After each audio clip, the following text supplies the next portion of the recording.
All right, so I'm going to be talking today a little bit about A/B testing and how we can use it for webinar optimization. Oh, there we go. So first, a little bit about me. I am a 2020 Marketo champ. I am currently working as the marketing operations manager at Digital Shadows, which is a small cybersecurity startup. I've been a Marketo user for a little over 5 years, and I've been certified since 2017. So what are we talking about today?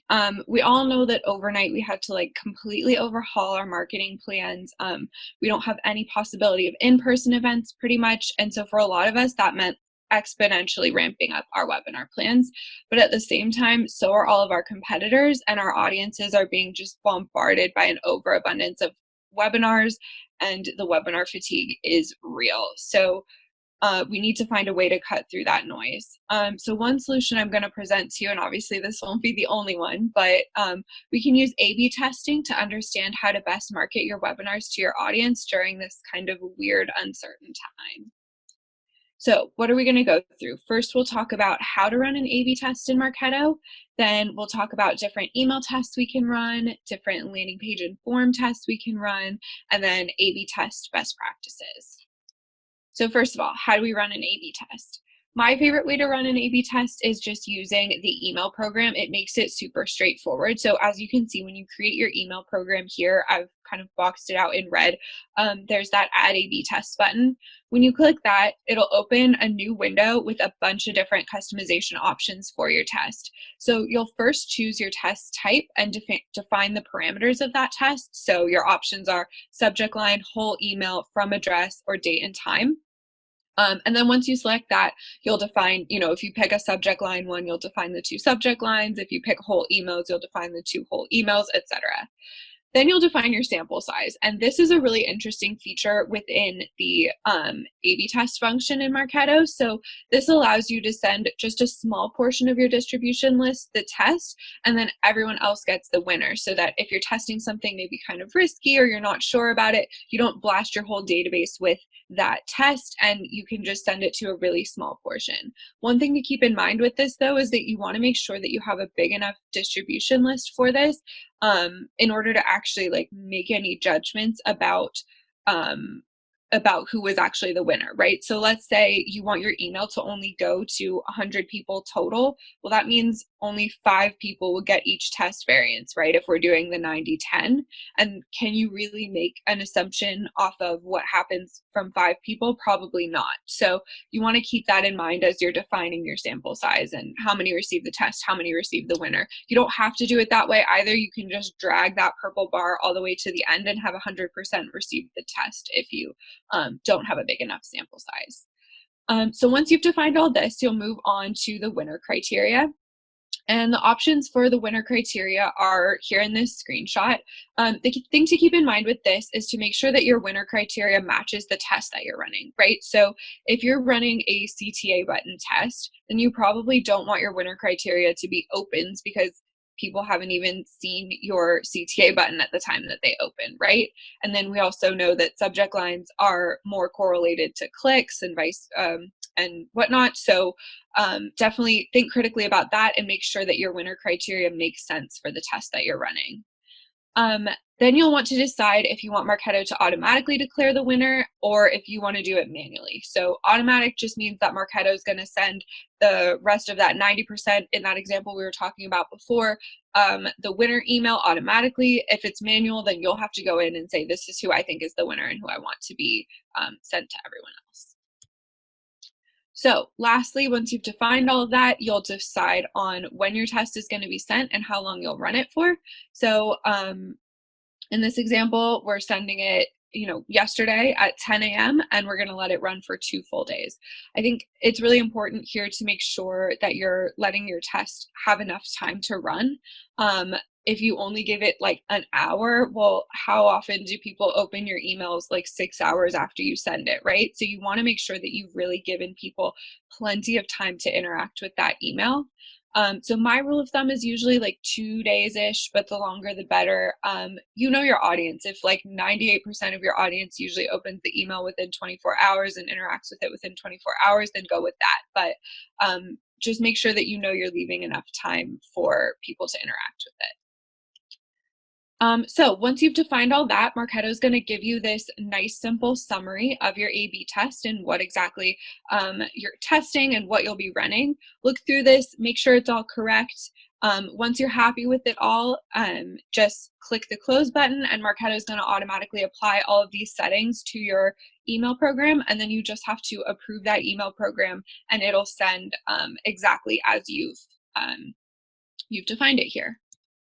So that's how we do it in email programs, but I know a lot of people maybe don't like email programs, or they would like to run a more complex test that doesn't really work within those 4 options that Marketo gives you in an A/B test within an email program.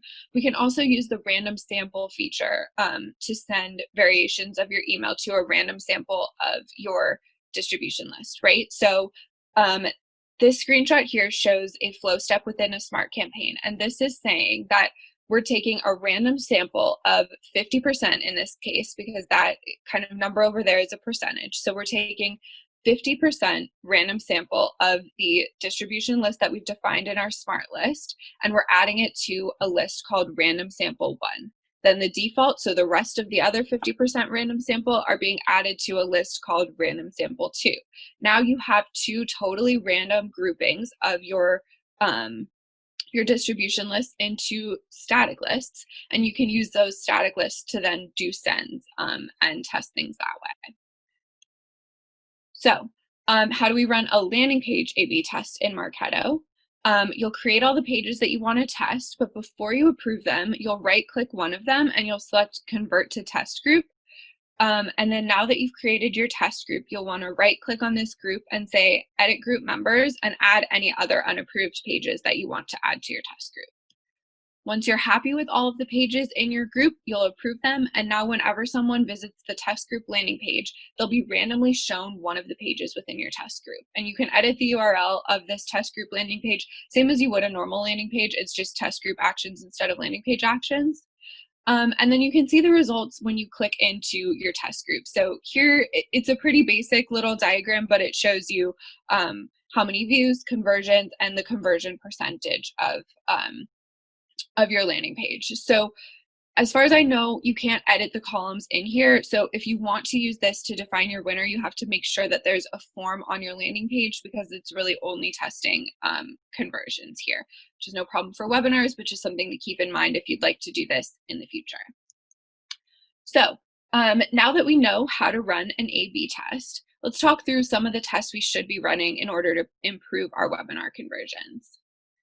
So first of all, before we get into some specific tests, I wanted to talk through just the idea of challenging our current assumptions. I think right now we know that the world changed really quickly, and with the lines between business and personal being blurred so much more, we're all interacting with our emails very differently than they were. So we all probably have our set of like, I email at this time, at this date, in this time zone, and I use this subject line, whether we've tested it or we've read enough articles to make assumptions about that. I challenge you to test those. For an example, at my company, we used to never send emails on weekends. We always got terrible results. During COVID, at the very beginning, we decided to try sending on a Sunday and just see what happens. And it's actually now our best day for sends. And we think it's because where people used to be very like shut off after hours, now that they're essentially living at work, there's less kind of separation between that, and people are interacting with their emails more on the weekends, and we're kind of cutting through the noise there. So definitely, even if you think you know the best time for your audience, challenge that. So first of all, date and time tests. We talked through this a little bit in the last slide, but test dates and times that you wouldn't normally send. So like weekends, maybe later in the day, if you've always sent at 9 a.m., well, we know like email volume has gone up so much, and maybe your competitors are all sending at 9 a.m. So if you send at 2 p.m., it might go over a little better, right? So test different things like that, have a hypothesis, think about, I think people will open more at this time because blank, and test that.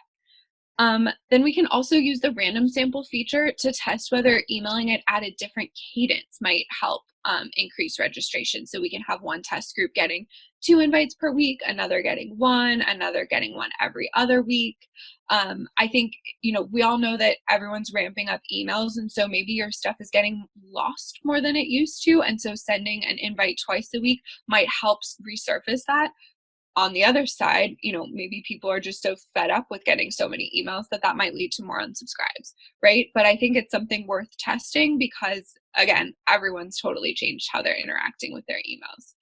And then throughout your testing, you'll also want to make a note of what percentage of registration happens like 1 month out, 3 weeks out, 2 weeks out, 1 week out, etc., so that you can kind of understand your results and see that, I sent this invite 1 month out and I didn't get a lot of responses, but maybe that's normal because at 1 month out, I only expect to get 10% of my registrations, right? So that's another like good thing to keep in mind as you're analyzing your results. So subject lines, obviously we know that they're going to cut off at a certain point in the inbox, but do we try to maximize that space, or is the shorter the better, right? That's something that we can test. One that I'm really interested in testing, and I think will be my next test, is those prefixes of like webinar or save your spot in brackets.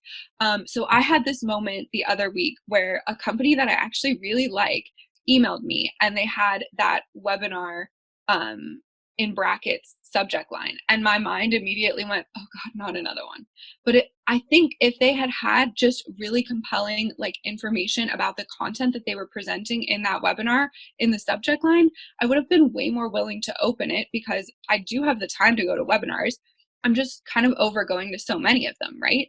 So I think, that's me, but our audience might be reacting in exactly the same way. So I think that's a really good one to test, especially right now. Then we've got the from, name, and address. I think most of us, and from what I've seen in my inbox, send their webinar invites via a generic email address, right? What if we sent it via the sales rep or the CSM? Will that lead to more opens, maybe more clicks, because we've got a relationship with that person, and so you see their name in your inbox and you're more likely to open it? Maybe that might be a great way to cut through some of the noise in people's inboxes. So CTA buttons, this one's really interesting. This example is super simple. I just moved the RSVP now button from the bottom up to the top because when I was looking at it on my phone, the RSVP now button was actually below the fold, and people would have to scroll to get to it, which I think we all know is not ideal. But we can test so many different things with landing page buttons. We can test placement, color, size, wording, text color, anything you want. I actually spoke with a developer yesterday, and he on his website had the CTA button for a free trial saying try it now, and he switched it to try it free. Literally one word change, and it resulted in over 14% conversion. So that's huge. And literally one word resulted in that many more conversions. So I know all of this stuff seems like so little, and how could it possibly make a difference? But it really is kind of crazy how much of a difference that it can make. So templates, test your templates against each other. I think, I've always done webinar invites and event invites in general in these 2-column, like here's what you're going to learn, and then on the right side, here's the information about the event. But it might flow a little bit better, and people might like looking a little bit better at this 1-column template, right? Where it's a lot more simple, there's a lot less color, but it's just good contrast and really easy to read through it. Similarly, text HTML versus plain text emails. So for example, I work in cybersecurity, like I said, cyber plain text emails work a lot better, but your audience might be different. So that's something, again, probably worthwhile to test and see what happens there. You might be surprised. So webinar and speaker details, there's lots we can test here. I've kind of lumped them together because you can test them in similar ways. You can test, putting it at the very top, putting it in the headline, making it bigger or smaller, maybe bolding it, italicizing, all different kinds of formatting things that you can test. Even a small tweak can make a big difference.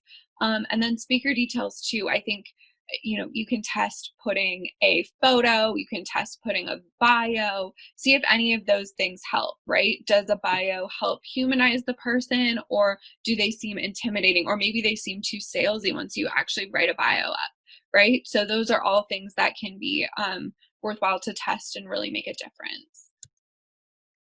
Then banner images, this is a really interesting one. So this example here is super basic. It's just banner image versus not.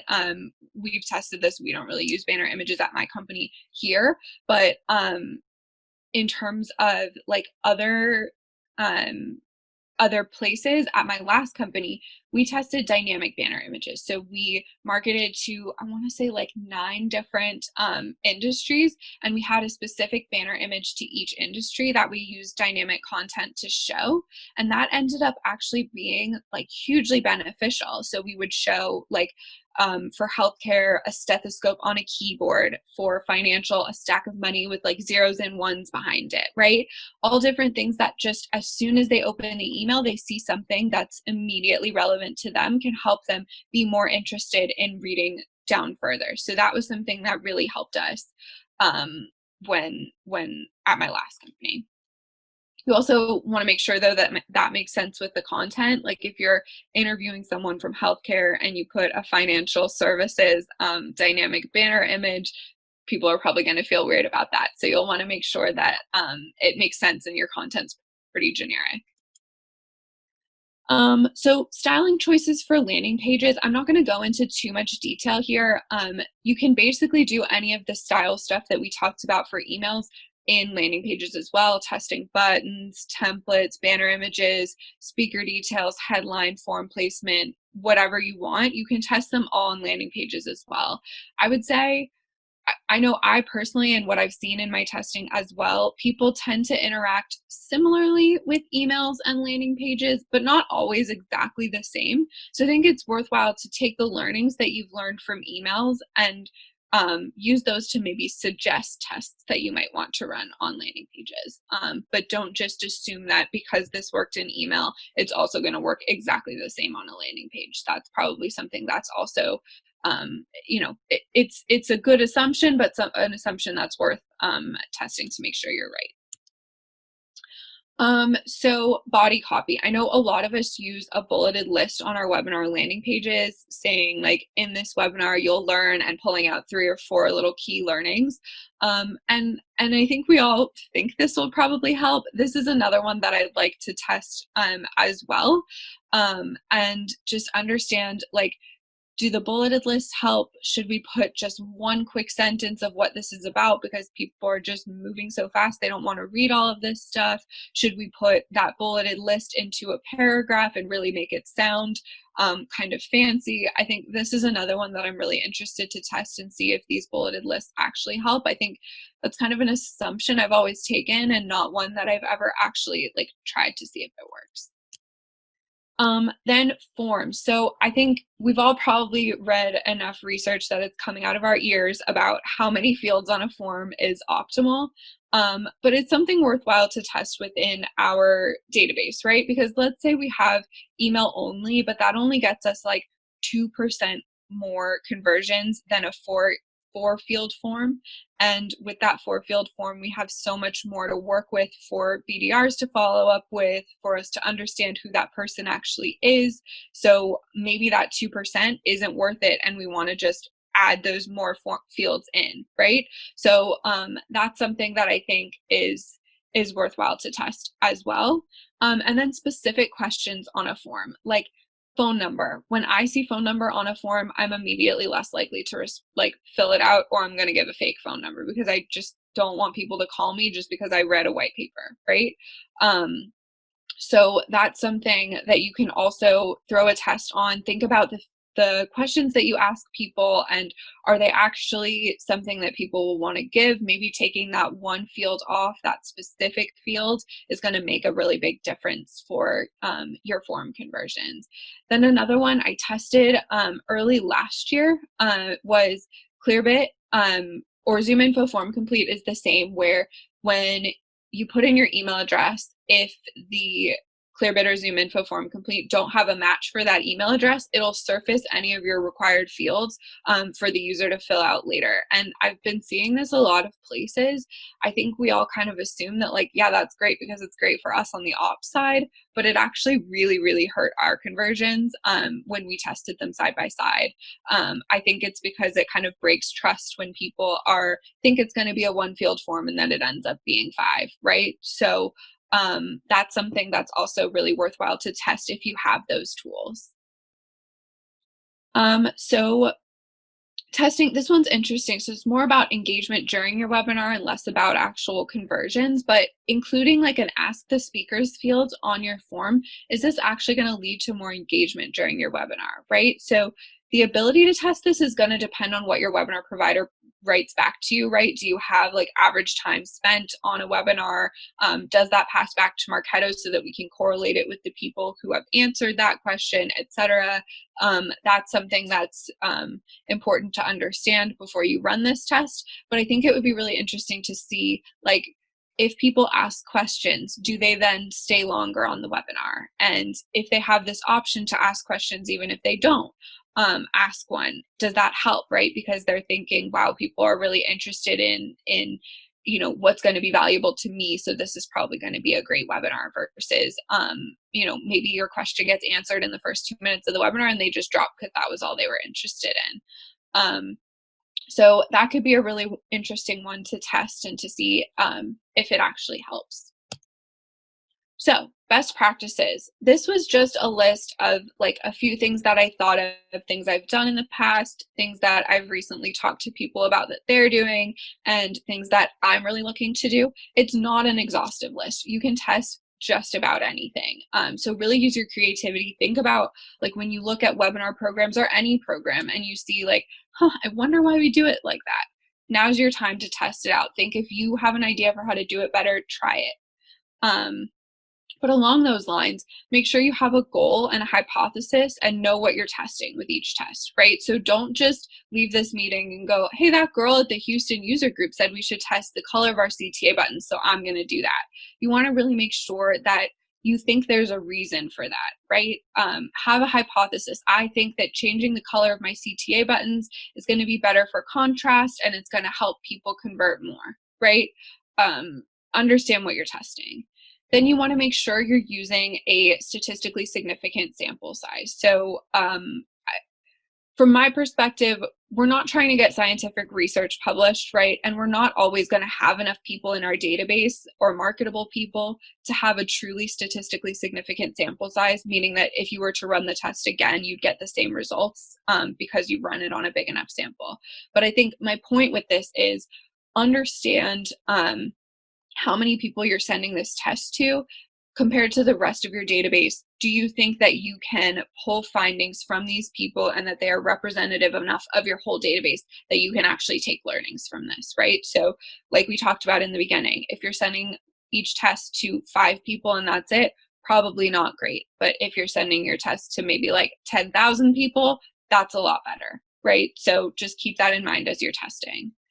And then you'll want to make sure that your winner criteria matches the test that you're running, like we talked about in the beginning, but also look at the whole picture. So we talked about, right, subject lines generally correlate to opens, but we also, like, let's say we get a ton more opens with this subject line, but our clicks and our conversions go way down. That probably wasn't worth it, right? Maybe there was something misleading about the subject line. I would dig further into that test, but we want to look at the whole picture and understand that our goal here isn't just to get more opens. Our overall goal is to get more webinar conversions. And so even if you're meeting that smaller metric, if your broader ones aren't going great, that's probably something you'll want to dig into more, and it doesn't necessarily mean that your test was a success. You'll also want to make sure that you're testing only one variable at a time, right? So let's say you leave this meeting and you have 3 different things that I mentioned that you're really excited to test. If you do all 3 of them at the same time and your conversions go up, how do you know which one that was attributed to, right? Um, so you want to make sure, I know it takes longer, but you want to make sure you test only one thing at a time and everything else stays the same so that you can understand what changes you made actually led to that increase in conversions. Um, then you'll want to also understand that the results from one webinar aren't always going to translate to another, right? Maybe one webinar was focused to a specific industry. Maybe one was just like really relevant for this time period, right? And not so much some of the other ones you run. So if you use learnings that you've had from another A/B test and it doesn't work the same the second time, dig into that more. Try and understand why. Was your audience different? Was your content not as good? Really think that through, because because all of our webinars are different, this isn't always going to work 100% of the time. So we talked about this earlier, but you'll want to test often and make sure that you're challenging any current assumptions that you hold about your database, right? So we talked about this at the beginning. The world really changed for COVID, but it's also kind of always changing. Maybe you have a different ICP than you did when you first ran your original tests. Test it again, because that new ICP might interact differently with their inboxes, right? And then lastly, you'll want to make sure you maintain a record of your previous tests and all their results. So something like a Google Sheet where you have a link to the test, your findings, any notes, what you were testing, how long you ran it, everything about that test in a spreadsheet. This can be really helpful when you're deciding on your next tests. It can be helpful for knowledge sharing within your teams and your companies. And it can also just be really helpful to kind of quantify a lot of the work that you've been doing recently, right? You can show your manager at the end of the year, like, I helped increase conversions by X% because I ran all of these tests. So that was all I had for you guys. Let me know if you have any questions. Otherwise, yeah, thank you so much for having me. Thanks, Chiara. Any questions? Yeah, I had one question. Let's say you have the same audience. How many tests do you recommend running before you generate a business insight? I think it depends on how big of a sample size you run, right? If you're doing consistently small, like 500-person tests, I would suggest running a bunch of them and making sure that you consistently get the same amount. But let's say it's for like your newsletter and it's your entire database and it's the same audience every time and it's huge, then I think you're good with maybe 1 to 2. Like if you run 2 and they're the same and it's like your entire marketable database, then I would say that's probably good enough. Cool. Thank you. Yeah, I'm also in cybersecurity, and I think a popular insight that we're always curious about is how does X perform with practitioners versus executives or directors plus. And so I think we're having conversations about how to better segment that, number one, and then two, what tests should we be running. So I thought this was pretty insightful, like really great brainstorm ideas of where could we start. Awesome. I'm glad it was helpful. Anything else?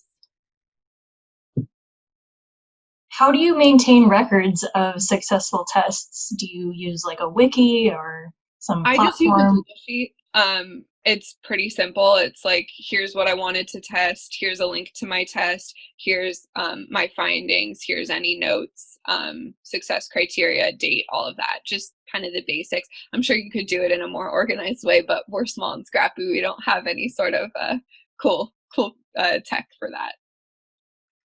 I hear you. We're a Google shop too. So it's always like, where's that Google Sheet? Yep. Thank you. Absolutely. Hi, I'm Juana. Just a quick question on I'm a marketing operations manager at Aptos, just to present myself.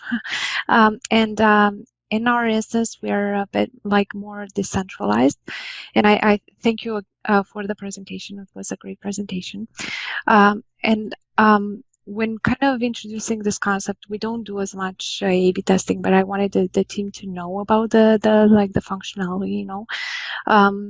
However, we're not like, we don't have this cadence of doing A/B testing, so um, and it should really come, at least in our team, should really come from the like, you know, the marketing managers. Do you have maybe any recommendations on how to maybe guide them, or like improve more like their usage of this like approach maybe? Yeah. Yeah, so I'm actually on a decentralized team as well. I'm like marketing ops team of one, but all of our field marketers and everyone creates their own program. So I ran into this exact same thing.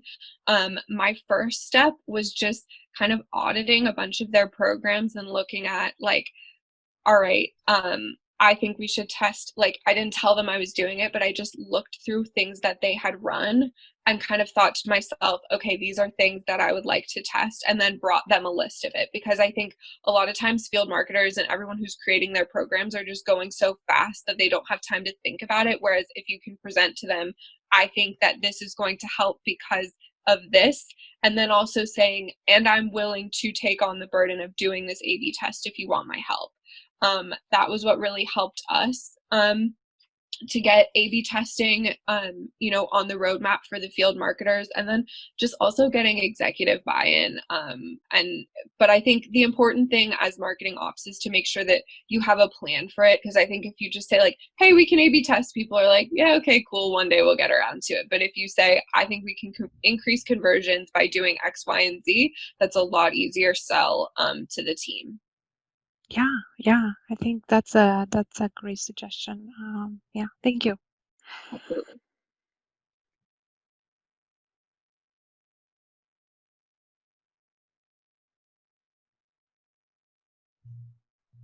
Great. Well, yeah, Chiara has generously shared her email address and her LinkedIn.